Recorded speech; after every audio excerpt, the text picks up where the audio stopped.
क्या एक महिला शादी के बाद अपने पेरेंट्स पे डिपेंडेंट नहीं हो सकती? क्योंकि हाल ही में एक मामला जम्मू कश्मीर से सामने आया और जिसके चलते हाई कोर्ट ने ऑर्डर जारी किया जिसमें कहा गया कि अगर डॉटर डिपेंडेंट है अपने पेरेंट्स में, इवन वो शादीशुदा भी है, मैरिड भी है, उसके बावजूद भी उन्हें बेनिफिट्स जो हैं वो मिलेंगे। क्या पूरा मामला था आपको वो भी बता दें। हाल ही में एक पिटीशन फाइल की गई स्किम्स अथॉरिटीज के अगेंस्ट, क्योंकि स्कीम अथॉरिटीज की बात करें तो वहां पे एक महिला काम करती थी, उनकी मृत्यु हो गई, जिसके चलते उनकी मैरिड डॉटर ने कंपैशनेट अपॉइंटमेंट के लिए मांग की, जिसके चलते स्कीम अथॉरिटीज ने उस मांग को खारिज कर दिया। उसके बाद उस डॉटर ने पिटीशन फाइल की। पिटीशन फाइल करने के बाद कोर्ट से कहा कि इवन वो मैरिड भी है, उसके बाद भी डिपेंडेंसी पेरेंट्स के ऊपर थी, जिसकी वजह से वो इस कंपैशनेट अपॉइंटमेंट की हकदार है। पिटिशनर काउंसिल का ये भी कहना था बीच में कि SRO 43 ऑफ 1994 के तहत जो है इसे खारिज कर दिया गया, उसे जो है कंपैशनेट अपॉइंटमेंट नहीं मिली, क्योंकि एक फीमेल गवर्नमेंट सर्वेंट शादी के बाद अपने पेरेंट्स के ऊपर डिपेंडेंट नहीं कंसीडर की जाती। तो ऐसी जो है SRO 43 की वजह से ऐसा कंसीडर किया गया, जिसके चलते उसे वो कंपैशनेट अपॉइंटमेंट नहीं मिली, जिसके चलते फिर उन्होंने पिटीशन फाइल की। पिटीशन फाइल की जब पूरा केस चला तो सामने ये आया कि डिपेंडेंट सर्टिफिकेट जो है वो इशू किया जाता है एडिशनल डिप्टी कमिश्नर के द्वारा। एडिशनल डिप्टी कमिश्नर श्रीनगर को ये इशू करना था, जिसके चलते उन्होंने इशू इस बेसिस पे किया कि वो डिपेंडेंसी नहीं शो कर रहे। पर अब इसमें भी चेंजेस जो है वो लाए जाएंगे और डिपेंडेंसी शो करने, डिपेंडेंसी सिर्फ इसलिए नहीं होगी कंसीडर कि वो मैरिड है या अनमैरिड है।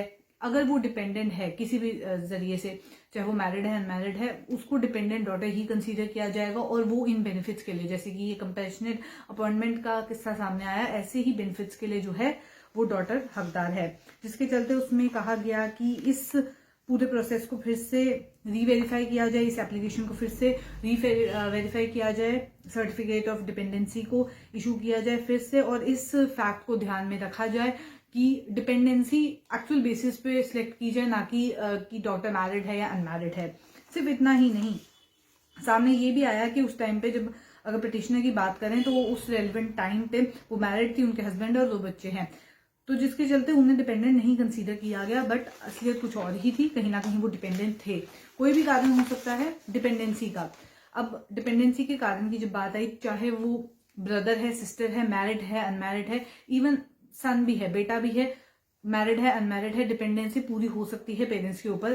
सिमिलर जो है वो डॉटर्स के लिए रहेगा, बेटियों के लिए रहेगा कि अगर वो मैरिड है या अनमैरिड है, अगर डिपेंडेंसी है तो उसके लिए मैरिज टर्म के रिगार्डिंग जो है उस बेसिस पे डिपेंडेंसी ना कंसीडर की जाए, बल्कि इस तरीके से देखी जाएगी क्या एक्चुअल में डिपेंडेंसी है। क्योंकि ऐसा भी हो सकता है कि शादी के बाद भी जो हस्बैंड है, अगर देखा कंसीडर किया जाए, बेटी का जो हस्बैंड है वो भी किसी तरीके से डिपेंडेंट हो सकता है, पार्शियल कोई डिसेबिलिटी हो सकती है, कोई भी प्रॉब्लम हो सकती है, उस पर्टिकुलर टाइम फ्रेम के लिए भी वो डिपेंडेंट हो सकते हैं। तो कहीं ना कहीं डिपेंडेंसी के एक्चुअल कॉज को जाने और उसके अकॉर्डिंग सर्टिफिकेट इशू करें, जिसके चलते अब इसके ऊपर जो है वो फर्दर काम हो रहा है।